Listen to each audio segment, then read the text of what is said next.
Hey everybody, it's Cyborg and I am joined by Temp, and today we have Year 5, issue number 15. So thanks guys for tuning in, and like the video, subscribe, check out the previous issues if you haven't already, don't get spoiled, but let's jump right into the issue, because I say that every episode I feel.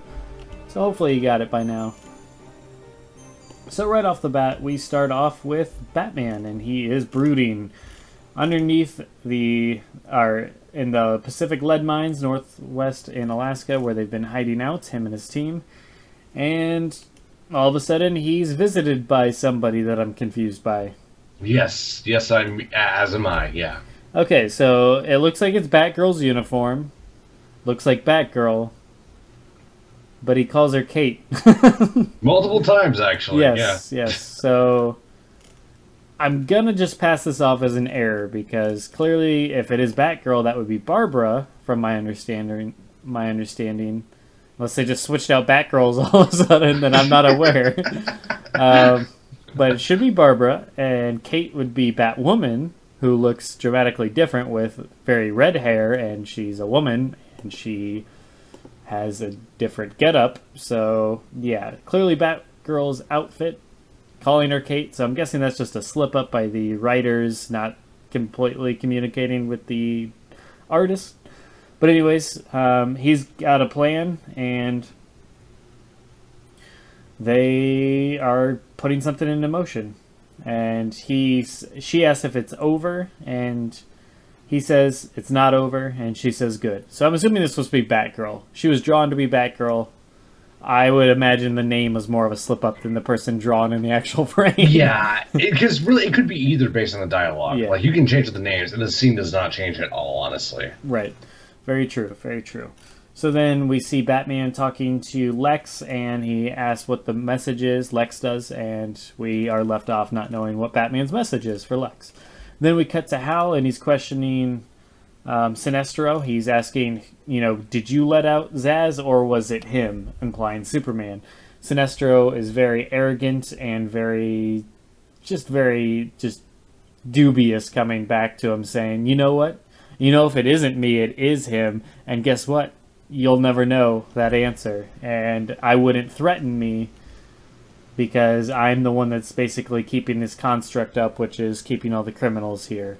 So he's playing some games with Hal here, and then he says, your master won't like that, because when Hal said he'll go find out himself, but Sinestro left off with your master won't like that, which caused Hal to lash out and punch him in the face with one of his constructs and take off. Sinestro's smiling because he's an asshole. I miss Plastic Man Sinestro with the twirly mustache and the funny logo on his chest. Yeah.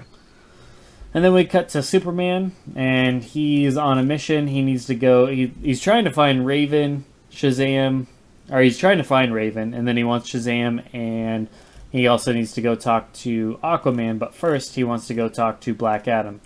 He talks to Black Adam, making sure that he's on Regime's side. Black Adam's not having any of it, so then he threatens Black Adam's village, Kandak, or however the hell you say that.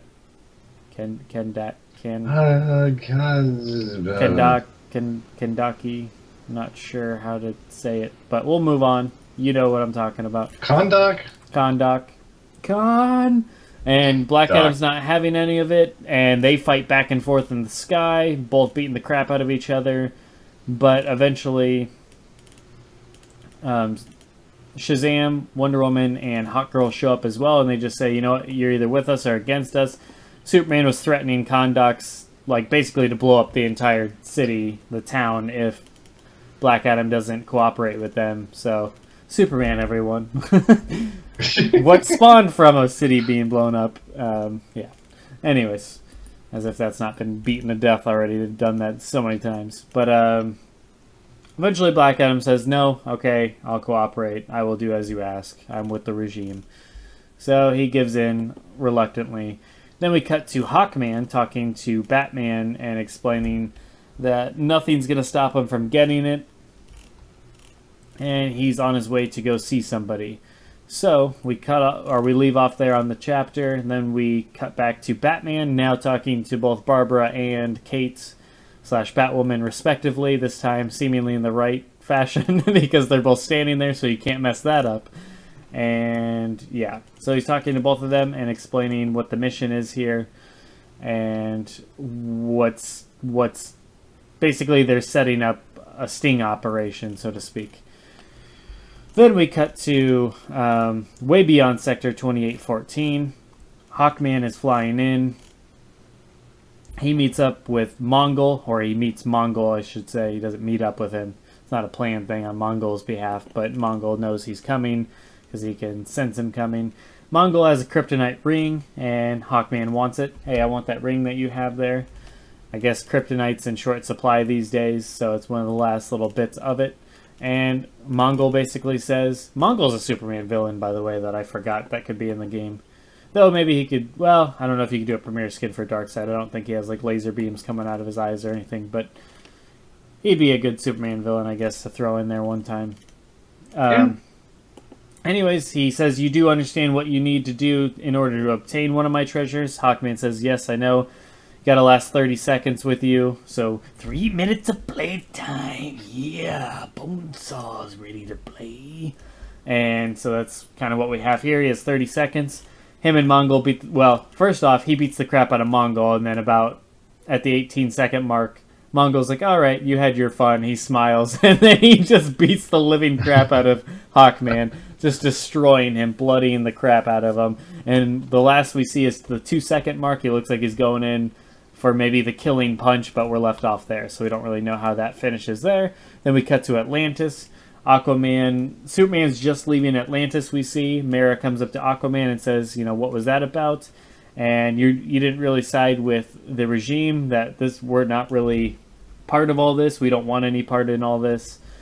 Aquaman just says, you know what, I told him what he wanted to hear, and that's that. So he probably said, yeah, we got the regimes back.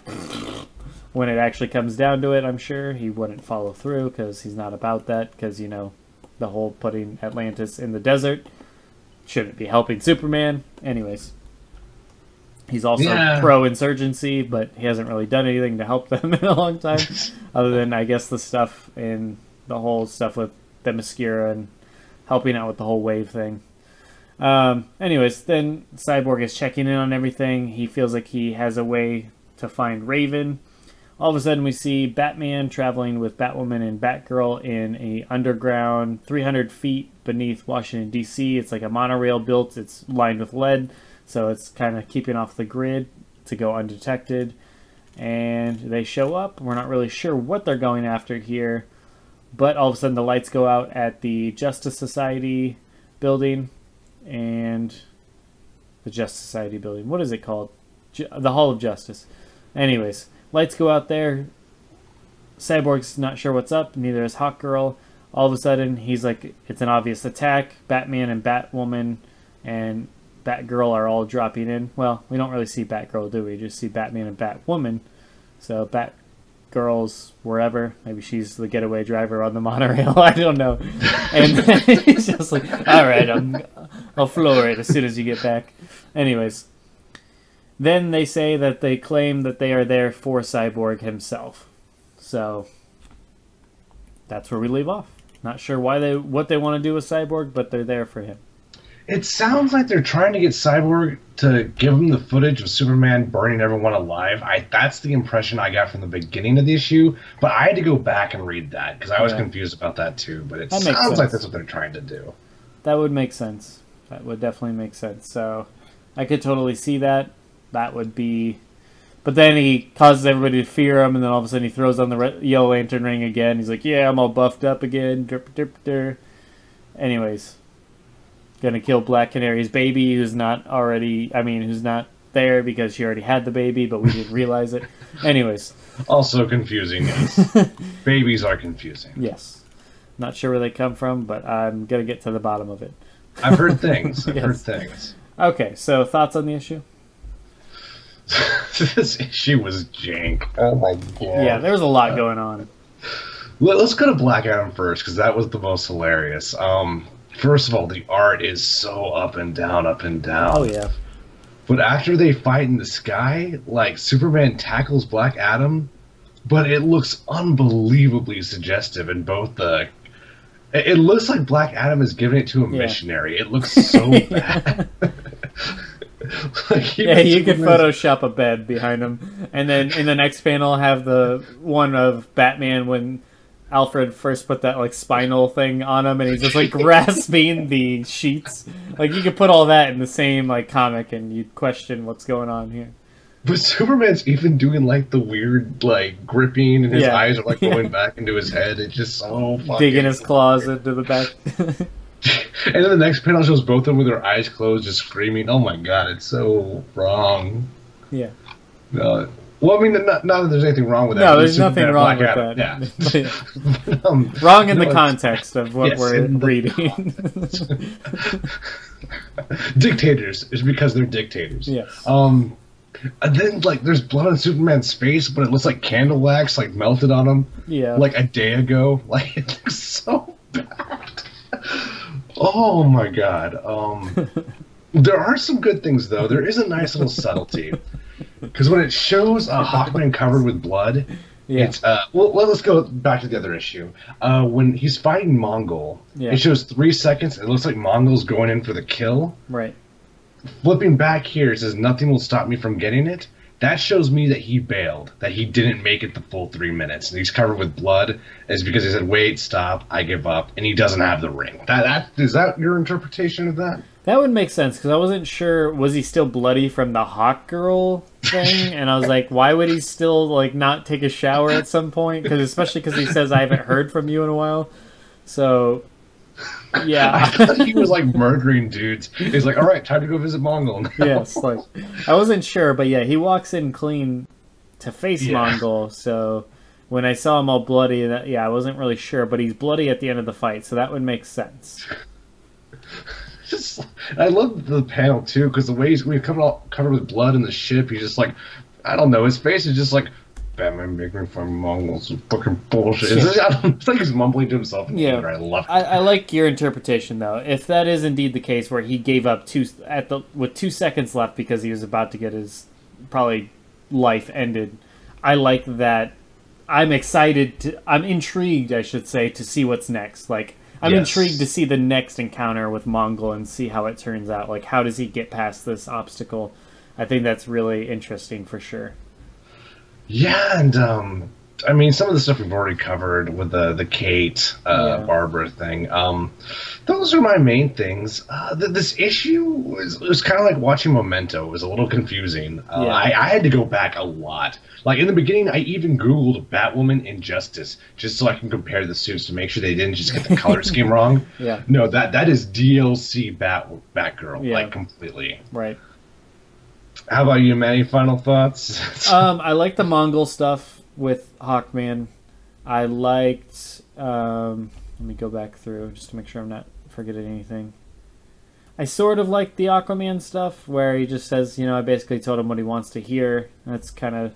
It's nice to know that Aquaman's kind of a coward in all this, to be honest with you. But yeah, no, completely. He's in the bitch territory with Hal and Flash for sure. Yeah, I like Hal's interaction with Sinestro. So overall, I wouldn't say it's a good issue. It's not a bad issue. It was an okay issue. It was average. It was there.